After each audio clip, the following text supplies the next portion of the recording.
उपमुख्यमंत्री एकनाथ शिंदे हे नारायण राणे यांच्या भेटीसाठी पोहोचलेत। सिंधुदुर्गामध्ये भाजप आणि शिंदेची शिवसेना वाद शिगेला पोहोचलेला असतानाच राणे आणि शिंदे यांच्यामध्ये भेट होते आहे। तर उपमुख्यमंत्री एकनाथ शिंदे हे नारायण राणे यांच्या भेटीसाठी पोहोचले, ती दृश्य आपण पाहतोय।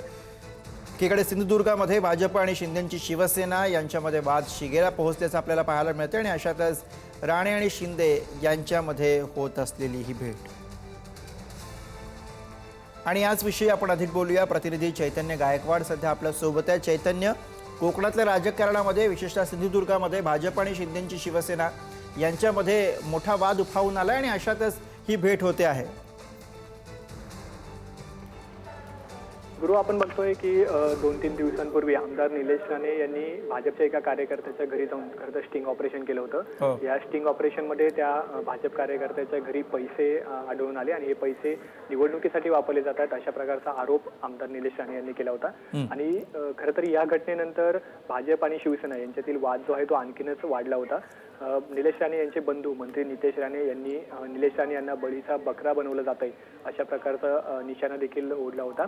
आणि ह्या संपूर्ण प्रकारानंतर एकनाथ शिंदे यांनी प्रतिक्रिया दिली की शिवसेना ही निलेश राणेंच्या पाठीशी आहे असं वक्तव्य एकनाथ शिंदेंनी केलं होतं। आणि त्यातच आपण बघतोय की आज उपमुख्यमंत्री एकनाथ शिंदे हे सिंधुदुर्ग दौऱ्यावर आहे। मालवणमध्ये त्यांची जाहीर सभा देखील होणार आहे आणि ह्याच सभेच्या निमित्ताने एकनाथ शिंदे हे नारायण राणे यांच्या निवासस्थानी गेले आहेत। खरं तर ही भेट महत्त्वपूर्ण अशीच म्हणता येईल, कारण एकूणच निवडणुकांचा खरं तर संपूर्ण प्रचार जो आहे तो शिगेला देखील पोहोचला आहे आणि त्यातच भाजप शिवसेना यांच्यातला वाद हा एकीकडे आहे।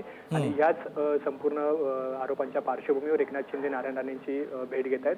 आता या भेटीमध्ये खरं तर या वादाचं पुढे काय होणार, हा वाद शमणार की याचा दुसरा काही अंक आपल्याला पाहायला मिळेल का, हे बघणं देखील महत्त्वाचं ठरणार आहे। आमदार निलेश राणे यांनी स्वतः एकनाथ शिंदे यांचं स्वागत केलं, त्याचप्रमाणे नारायण राणे देखील यांनी एकनाथ शिंदेंचं स्वागत केलं। त्यांच्यासोबत मंत्री उदय सामंत देखील असल्याचं आपल्याला पाहायला मिळतंय। आता या भेटीनंतर याच्या भेटीच्या माध्यमातून काय पुढे येत आहेत आणि जी घटना घडली होती त्याचं आता पुढे काय होतं हे बघणं देखील महत्त्वाचं असेल। अगदी चैतन्य, आपण म्हणताय त्याप्रमाणे आता शिंदे आणि राणे यांच्यामध्ये होत असलेली ही भेट पाहता या भेटीनंतर या वादाचं पुढे काय होणार हे पाहणं महत्त्वाचं आहे। धन्यवाद आपण दिलेल्या सगळ्या सविस्तर माहितीसाठी।